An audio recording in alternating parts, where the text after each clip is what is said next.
네, 안녕하십니까. 이번 온프레미스 AI 서비스 구축 우리는 이렇게 해결했습니다. 주제를 바탕으로 설명을 하게 될 사이오닉 AI 데브옵스 엔지니어 이재준이라고 합니다. 잘 부탁드립니다.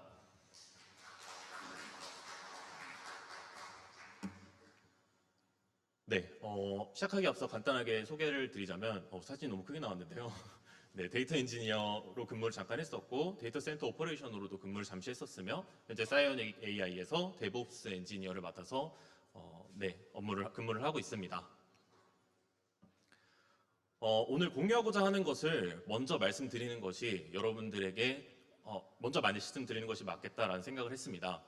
총 크게 3개의 주제를 말씀드릴 예정인데요. 첫 번째, MSA 아키텍처를 효과적으로 패키징하는 방법. 두 번째, 폐쇄망의 솔루션을 반입하여 겪은 주요 문제점. 그리고 세 번째, 고객의 니즈를 반영하다가 알게 된 것에 대해서 제가 이번 프로젝트를 진행하며 얻은 경험을 공유해 드리고자 합니다. 프로젝트를 설명을 드리기 앞서 사이오닉 AI는 어떤 문제를 해결하는가에 대해서 간단하게 말씀드리고 가고 싶습니다. 한 번쯤 최근에 나오는 그런 LLM들을 사용하시면서 여러분도 한 번쯤 생각해 보실 만한 내용이었을 겁니다. 내가 알고 있는 문서를 LLM에게 질문할 수 없을까? 라는 생각들을 한 번쯤 해보셨을 것 같습니다. 예를 하나 들자면 내부 직업용 문서들이 있는데 하나는 사이오닉 보안 정책 및 운영 지침이고 하나는 내부 교육 자료, 쿠버네티스 입문부터 운영까지라는 문서가 있습니다. 해당 문서는 내부 자료이기 때문에 LLM 자체가 이해하지 못하고 있는 문서이기도 합니다. 하지만 분명 이런 문서를 바탕으로 저희가 LLM에게 질의를 하고 싶을 때가 있는데요. 따라서 해당 문서를 바탕으로 챗 GPT에게 먼저 어떠한 학습 없이 사이오닉 AI 내부 구성원들 간의 권한은 어떻게 분리되어 있어요? 라는 질문을 해본다고 가정해 보겠습니다. 네, 여러분들이 이미 알고 계신 것처럼 내부 자료는 사실 외부에 공개된 적도 없고 모든 것을 챗GPT가 다 알고 있지는 않기 때문에 당연히 모르는 정보이니 거짓말을 하기 마련입니다. 당연한 얘기죠. 한 번도 본 적이 없는 문서일 테니까 말이에요.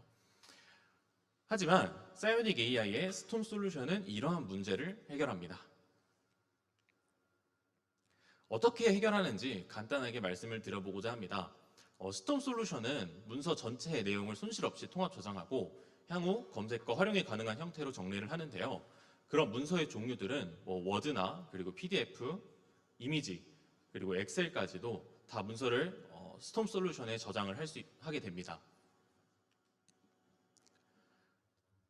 저장한 문서를 바탕으로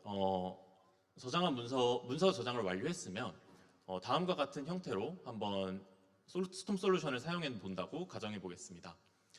스톰 솔루션에 사이오닉 AI 내부 구성원들의 권한은 어떻게 분리되어 있나요? 라는 질문을 합니다. 그러면 스톰 솔루션은 질의를 바탕으로 어떤 관련된 문서가 있는지 내부에서 검색하게 됩니다. 이미 문서는 이전에 다 학습을 시켜놨기 때문에 그 학습시킨 문서에서 어떤 문서가 관련도가 높은지 검색을 하고 관련도 높은 청크를 가져옴으로써 그 청크를 함께 LLM에게 전달하게 됩니다.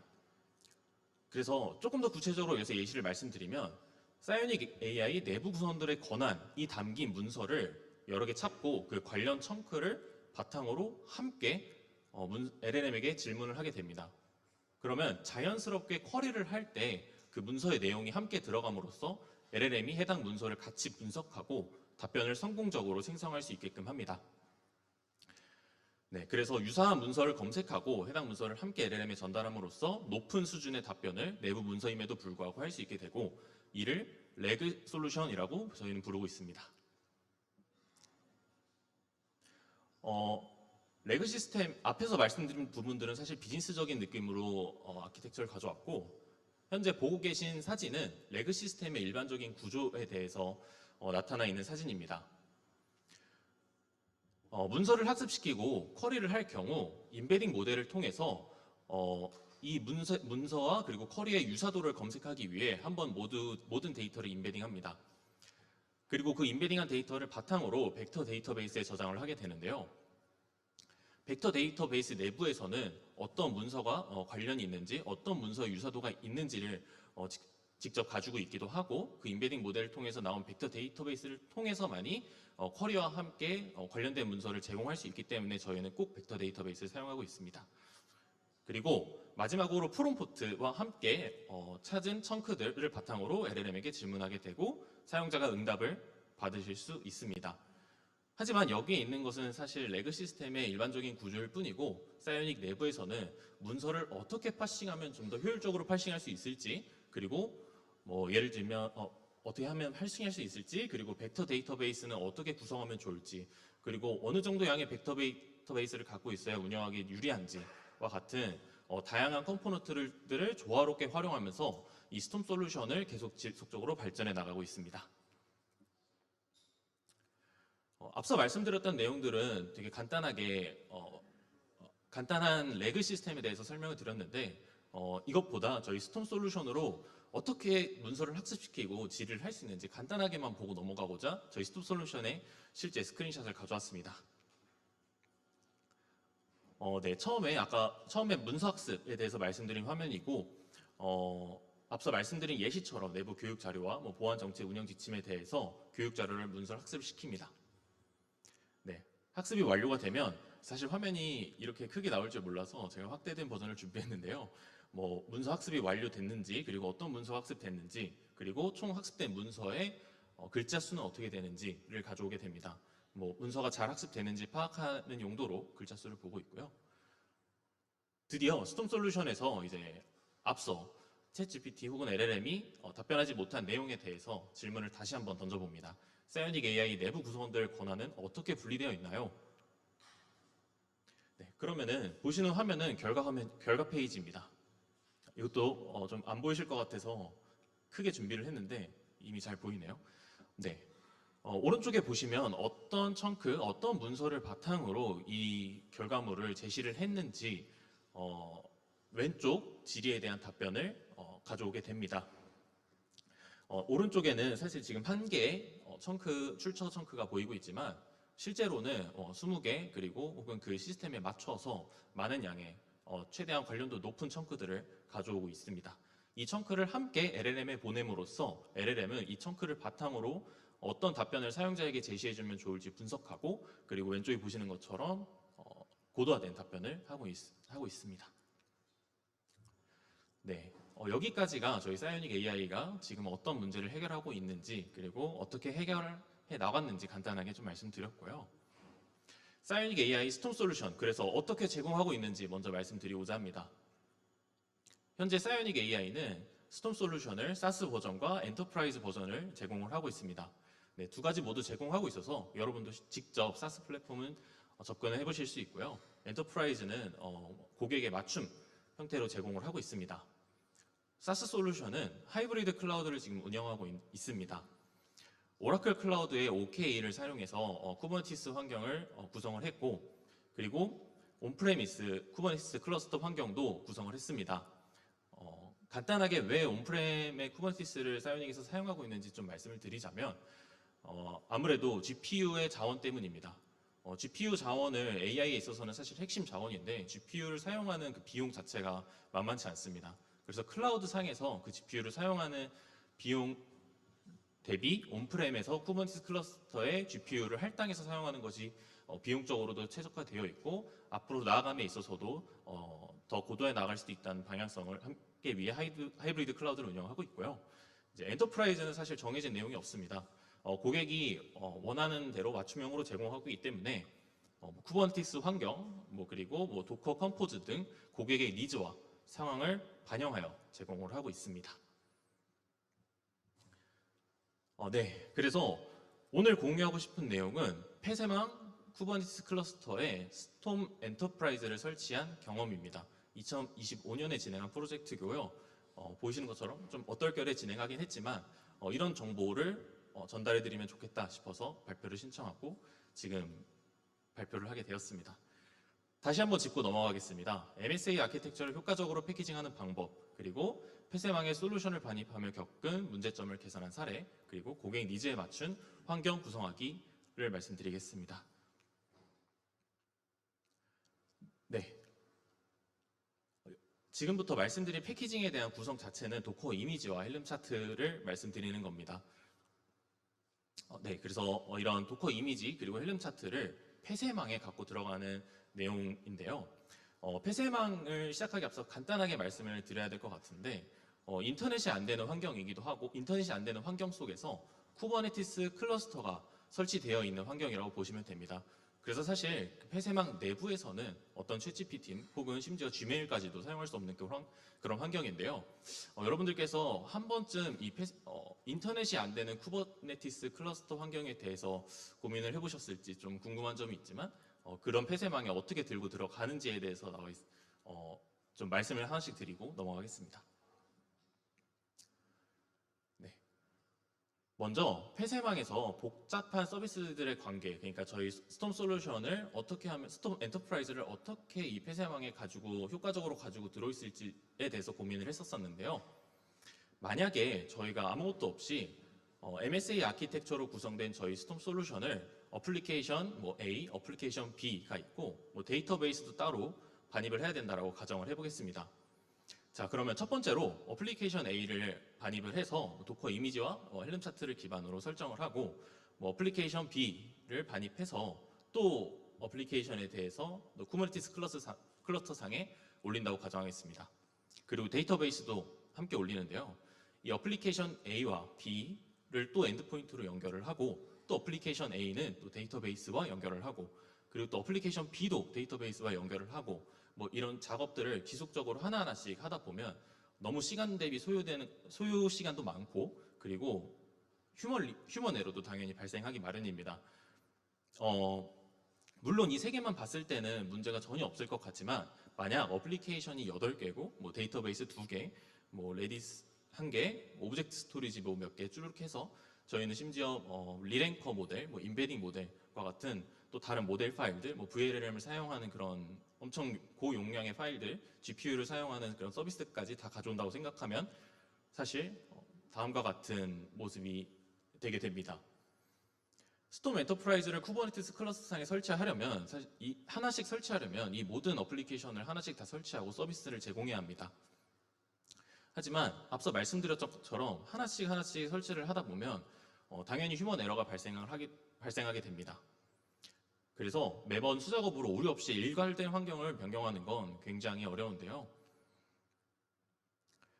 네, 그뿐만 아니라 엔드포인트만 사실 설정해서 환경을 구성할 수 있다면 참 다행인데 얼마만큼의 고객의 그런 리소스의 니즈가 있는지 그리고 엔드포인트를 어떻게 설정하면 되는지 그리고 스토리지는 어떻게 잡아야 되는지 이런 하나하나의 그 니즈를 다 파악하고 다양한 어플리케이션의 환경 변수까지도 모두 다 수집을 하는 건 사실 한 번에 수작업으로 진행하기는 굉장히 어렵습니다. 더 나아가서 만약에 어플리케이션 하나에 오류가 발생했다라고 가정을 하면 사실 더 혼돈의 서막이 벌어지게 됩니다. 어디서 어떻게 오류가 발생을 했는지, 어떤 어플리케이션 간에 통신이 안 되고 있는지, 어떤 서비스가 문제가 발생했는지 사실 이런 걸 파악하면 물론 하나하나 다 파악할 수 있지만 그 로그를 찾아가면서 해결해 나가는 그 과정이 상당히 복잡하고 그 서비스의 담당자들을 계속 메신저로 태그해 가면서 왜 오류가 났는지 어떻게 오류를 해결해야 되는지를 물어보다 보면 사실 개발자도 굉장히 많은 피로도가 증가를 하게 됩니다. 그러면 개발자는 당연히 하는 말은 개발자의 입장에서는 사실 제 로컬에서는 됩니다 라고 얘기를 하겠죠. 이걸 어떻게 왜냐면은 이제 엔터프라이즈를 가져가는 그 과정에 오류가 발생을 한 거니까요. 네, 이 방법을 제가 해결을 어떻게 했는지 말씀드리고 싶습니다. 이미 다 알고 계시는 부분도 계시겠지만 엄브렐라 헬름 차트를 도입함으로써 해당 문제를 다 해결했습니다. 여러 서비스를 단일 명령으로 배포하면서 모든 하위 컴포넌트의 일괄된 전역을 설정할 수 있습니다. 이렇게 말씀드리면 어떻게 설정했는지 궁금해하실 것 같아서 간단하게 준비했습니다. 각 서비스별로 헬름 차트들이 있고 그 헬름 차트들을 하나에 묶어서 엄브렐라 차트로 제공하는 건데요. 예를 들어 서비스, 그러니까 어떻게 엔드포인트를 설정할지 그리고 어떤 서버들이 있는지 총 서버와 프론트엔드 이 두 개를 헬름 차트가 있다는 가정하에 구성을 해봤고요. 어떤 서버를 활성화시킬 것인지, 그리고 레플리카를 어떻게 설정할 것인지, 리소스를 어떻게 설정할 것인지, 그리고 환경 변수를 어떻게 설정할 것인지를 밸류스 파일을 하나로 관리함으로써 엄브렐라 차트는 한 번에 실행을 할 수 있게 됩니다. 그래서 서비스 간의 관계와 의존성, 리소스 설정을 한 곳에 통합 관리하며 구조 파악과 운영이 훨씬 편해집니다. 조금 더 디테일하게 보면 쿠버네티스 내부 DNS를 활용해 MSA 간 서비스 간의 연결을 일괄되게 먼저 구성할 수 있습니다. 네, 그리고 공통적인 구성 변경 시 일괄 변경이 가능한데요. 예를 들면 애플리케이션 A가 있을 때 애플리케이션 A를 B, 애플리케이션 B와 애플리케이션 C 모두가 바라보고 있다고 했을 때 보통 이제 모든 MSA의 서비스에서 환경 변수에서 일일이 변경해 주는 것이 아니라 그 엄브렐라 헬름 차트가 있다면 하나씩 변경하면서 한 번에 모든 변수를 활용하는 것처럼 변경을 할 수 있습니다. 추가적으로 쿠버네티스 내부 DNS를 활용하면 애플리케이션명, 서비스명, 그리고 네임스페이스명, 그리고 SVC 클러스터 로컬 이 내부 DNS를 활용할 수 있기 때문에 어떠한 고객의 요구 조건이 와도 네임스페이스명 혹은 네임스페이스명이 없더라도 서비스명에 맞춰서 일괄된 환경을 한 번에 실행할 수 있습니다. 그리고 할당할 리소스를 한눈에 파악도 가능합니다. 서버에 어떤 레플리카 아카운트와 리소스를 지정을 할지 한눈에 리소스를 파악할 수 있는데 어떻게 보면 한눈에 파악하는 게 어떤 장점이 있는가라고 생각하실 수도 있지만 운영을 하다 보면 얼마만큼의 리소스를 할당하고 있는지 그리고 리소스를 어떻게 변경해야 될지에 대한 그 변경 사항의 조건이 굉장히 많은데요. 이 부분을 한 번에 파악함으로써 외부에서 폐쇄망을 통해 반입을 한 후에 진행을 하거나 여러 방법을 통해 굉장히 쉽게 엄브렐라 헬름 차트를 사용할 수 있습니다.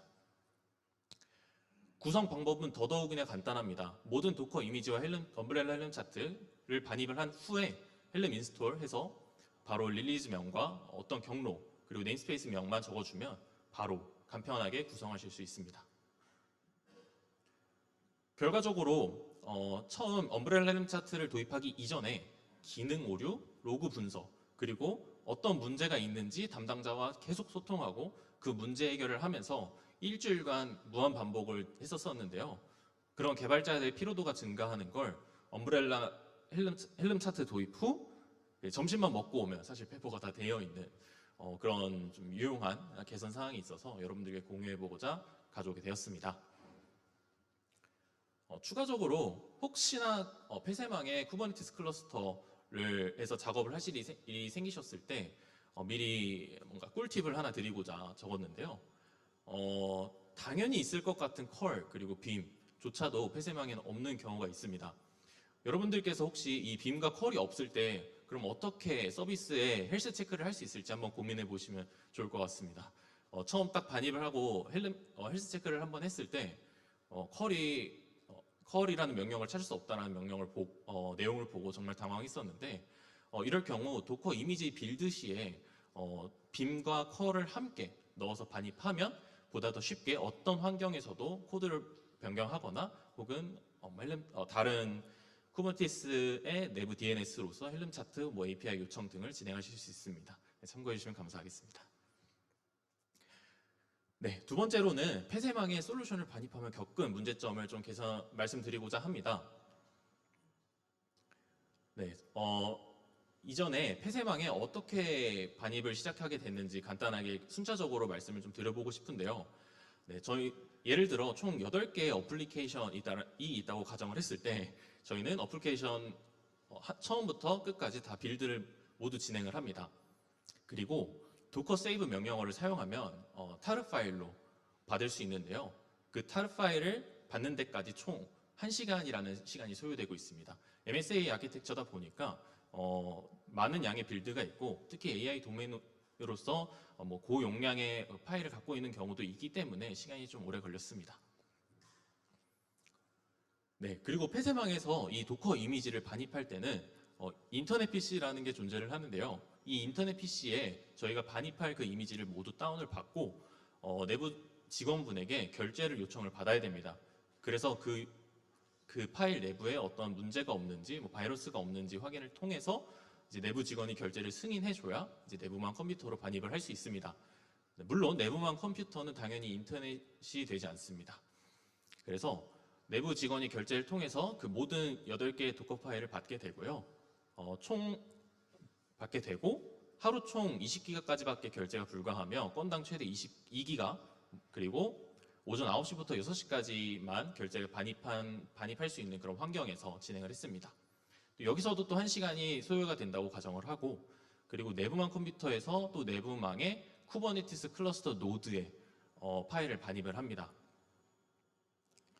네, 저희가 도커 이미지를 다운을 받고 그 이미지를 클러스터 노드까지 올려야 쿠버네티스 클러스터가 직접 그 레포지토리를 통해서 가져올 수 있기 때문에 또 업로드를 해야 되는데요. 각 환경마다 사실 다르긴 하겠지만 평균 업로드 속도는 한 4메가 정도로 15기가를 올린다고 하면 약 1시간 정도의 시간을 소요했습니다. 네, 그래서 다시 도커 로드를 하고 또 도커 태깅을 해서 클러스터 내부의 이미지 레포지토리에 맞게 태깅을 하고, 그리고 도커 푸시를 다 하고 나면 총 3시간이 소요됩니다. 그래서 폐쇄망에 있는 쿠버네티스 클러스터까지 파일을 업로드하는데 3시간이라니 소요가 됐는데요. 그럼 사실 뭐 오전에 출근을 했다고 하면 오전 시간을 다 사용하고 넘어가는 시간입니다. 네, 기다려주셔서 감사합니다. 자, 이제 테스트를 해보고자 합니다. 저희가 이미지를 다 올렸으니 자, 이게 잘 돌아가는지 테스트를 해봐야겠죠. 근데 보통 이제 연락이 오게 됩니다. 뭐 근본에 반입한 버전이 최신 버전이 아닌 것 같다. 네, 3시간이나 썼는데 버전이 다르다. 뭐 휴먼 에러, 보통 휴먼 에러로서 좀 발생을 하는 경우도 많고, 버전을 태깅해서 가져다 보니까 이런 이슈들이 많았는데요. 뭐 추가적으로는 로그를 확인해 보니 외부에서 패키징을 불러온 것 같습니다. 라는 얘기를 듣기도 합니다. 뭐 대표적으로는 허깅 페이스에서 토큰을 필요로 하는데, 허깅 페이스에서 그 토큰을 가져올 때 이제 외부에서 토큰을 불러오다 보니까 체크를 못하고 이미 다 반입한 상태에서 다운로드를 하는데 실패하는 경우가 있고요. 그 실패를 계속하다 보니 그 로그를 보고 이제 이제 안 되겠다, 다시 반입을 해야 될 것 같다라고 얘기를 해주시는 겁니다. 그래서 빌드부터 저장소 업로드까지 자동화 파이프라인을 구성을 했습니다. 각 개발자분들에게 그러니까 버전 몇 번으로 태거를 해달라. 그러니까 제가 폐쇄망에 들고 진입할 버전이 예를 들면 버전 1.3.0입니다. 그러니 태깅을 해달라고 부탁을 드리고, 그리고 아르고 워크플로우를 통해서 앞서 말씀드렸던 빌드, 그리고 빌드하는 그 과정들을 다 자동화시켰습니다. 자동화된 파일을 오브젝트 스토리지, 그리고 사이오닉 내부의 이미지 레포지토리에 자동으로 또 푸시를 해주고요. 그리고 사이오닉 온프렘 서버를 하나 폐쇄망과 동일한 환경을 만들어서 그 환경에서 모든 개발자분들이 어떤 에러는 없는지, 로고는 잘 처리되고 있는지, 인터넷이 안 되는 환경에서도 잘 돌아가고 있는지를 테스트해주는 해당 구성을 만들게 되었습니다. 그래서 매일 오전 시간을 반입에 소요하던 그런 아까운 시간들을 빌드 파이프라인을 자동화를 통해서 작업 시간을 확보할 수 있었고, 그리고 휴먼 에러를 감소함으로써 재반입 횟수를 줄였습니다. 그리고 나서 주 1회 오전 반입으로 개선을 할 수 있었습니다. 5일 내내 오전 시간을 모두 사용하던 그런 부분들을 파이프라인을 통해서 주 1회 오전 반입으로 개선을 했다라는 그 점을 여러분들께 좀 말씀을 드리고 싶었습니다.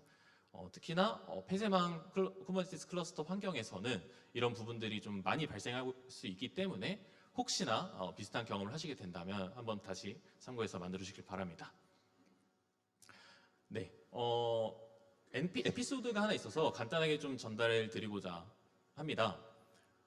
만약에 오전 9시부터 오후 6시까지 이미 반입할 수 없는 시간이 지났는데, 이미 결제받을 수 있는 시간이 지났을 때 지났지만 당장 수정해야 될 오류가 보여서 이를 해결해야 합니다.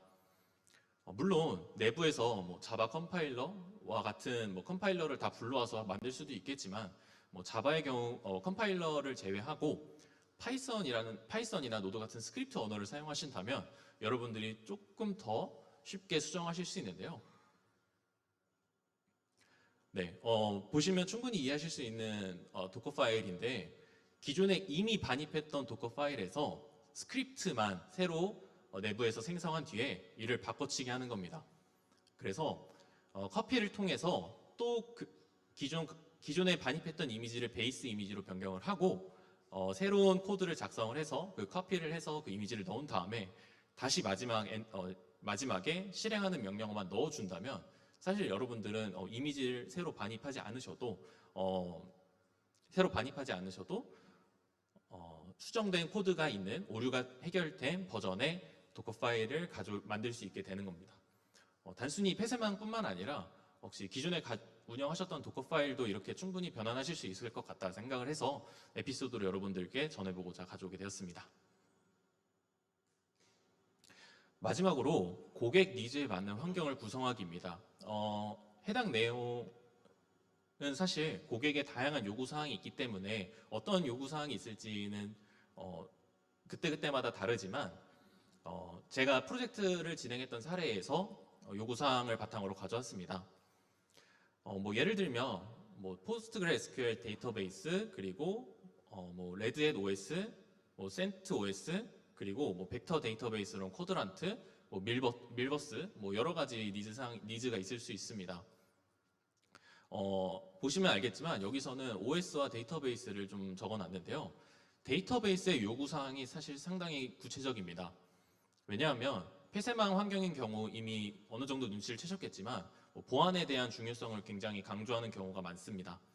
특히 데이터베이스의 경우 해당 부분에 예민한데 이 데이터베이스를 폐쇄망 환경에서 구축을 할 때는 의존성 패키지도 함께 반입을 하셔야 합니다. 왜 의존성 패키지를 반입해야 하는가를 말씀드리면 저희가 이번에 받은 요구사항은 DB와 벡터 데이터베이스를 베어메탈 형식으로 설치해달라는 내용이었기 때문입니다. 혹시 한번 생각해 보신 적이 있나요? 지금 쿠버네티스 환경을 사용하지 않고 베어메탈로 뭔가 데이터베이스를 설치하거나 벡터 데이터베이스를 설치한다라고 베어메탈로 설치한다고 생각을 해보겠습니다.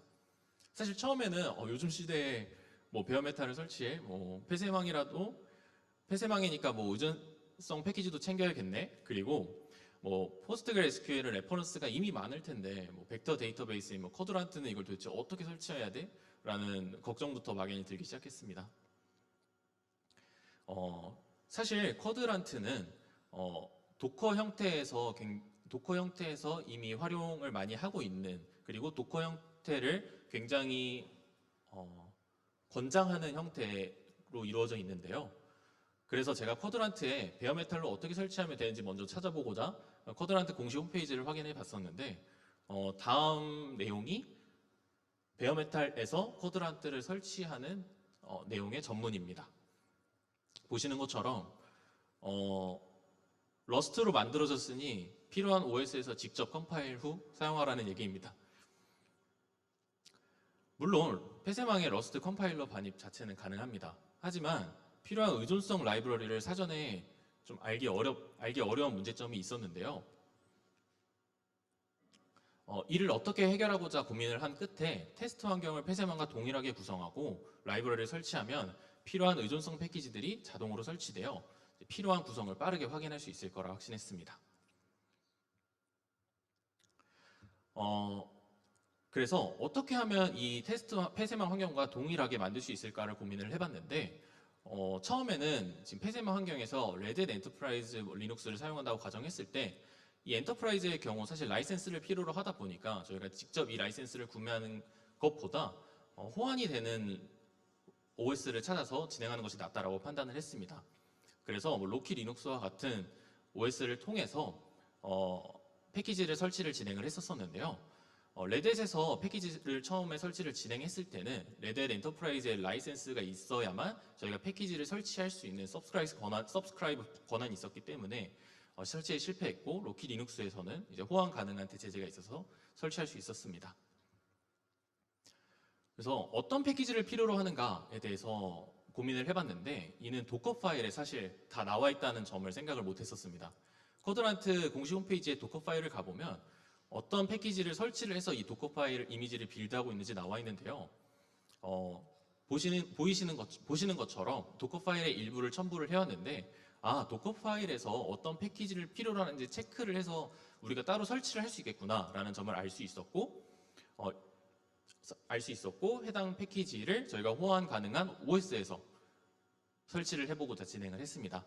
그래서 고객의 환경과 동일한 컨테이너를 최대한 유사하게 만들고 그 내부에서 필수 패키지를 설치하고 실제로 러스트를 컴파일을 하면서 쿼드란트의 바이너리 파일을 획득을 했고 이를 폐쇄망에 반입할 수 있었습니다. 네. 근데 저희가 생각하지 못했던 건 이 도커 파일에 나와 있는 패키지도 의존성 패키지들이 또 같이 있다라는 점입니다. 그래서 그 의존성 패키지 파일 또한 가져가서 설치를 했었어야 되는데 이는 보이시는 명령어를 사용해서 의존성에 있는 패키지까지 특정 경로에 다 다운받을 수 있도록 구성을 했습니다. 그리고 위 명령을 입력했을 때 이제 RPM 파일이 생성이 됐었는데 그 파일을 갖고 폐쇄망에 반입을 할 수 있었습니다. 하지만 이 RPM 파일만 갖고는 사실 설치가 어려웠는데요. 왜냐하면 폐쇄망에서는 보통 루트 권한을 함부로 주지 않기 때문에 이 패키지를 설치할 수 없었습니다. 그렇다 보니까 RPM 파일을 통해서 rpm2 cpi로 명령을 통해서 이 RPM 파일을 라이브러리 파일로 다시 또 분리를 하고 해당 라이브러리 파일을 특정 경로에 설치하고 그 특정 경로를 환경 변수를 통해 연결을 하면 루트 권한이 없어도 이 쿼드란트 바이너리 파일이 실행이 될 때 라이브러리를 참조하여 정상적으로 쿼드란트가 실행되는 모습을 볼 수 있었습니다. 그래서 폐쇄망에서 바이너리 파일을 성공적으로 실행할 수 있었습니다. 그래서 말씀드리고 싶었던 건 폐쇄망 환경에 들어갈 때 루트 권한의 제한도 있고 외부 인터넷이 접근이 안 되니 철저한 사전 준비를 하시면 좋을 것 같다라는 얘기를 좀 말씀드리고 싶었습니다. 네, 오늘 말씀드린 내용 공유를 간단하게 정리를 드리자면 다음과 같습니다. MSA 아키텍처를 효과적으로 패키징하는 법에는 엄브렐라 차트를 사용하고 폐쇄망에 솔루션을 반입하며 겪은 문제는 아르고 워크플로우 프로세스 자동화로 개선하였으며 이제 고객의 여러 니즈가 있는데 도커를 권장하는 쿼드란트도 베어메탈에서 어떻게든 설치할 수 있다라는 점을 말씀드리고 싶었습니다. 혹시나 앞에 말씀드렸던 레그 시스템 한번 사용하고 싶으시다면 사이오닉 AI 스톰 솔루션을 데모 버전으로 사용하실 수 있습니다. 관심 있으시면 한번 들어가서 데모 버전 가입해서 사용해 주시면 감사드리겠습니다. 그리고 현재 사이오닉 AI는 채용을 열심히 하고 있어서 채용에 관심 있으신 분들도 참고해 주시면 감사하겠습니다. 저희 사이오닉 AI에서 함께 옵스를 하고 계시는 분들과 그리고 오늘 발표 도와주신 분들의 사진과 함께 감사 인사드리겠습니다. 이상 사이오닉 AI 이재준이었습니다. 감사합니다.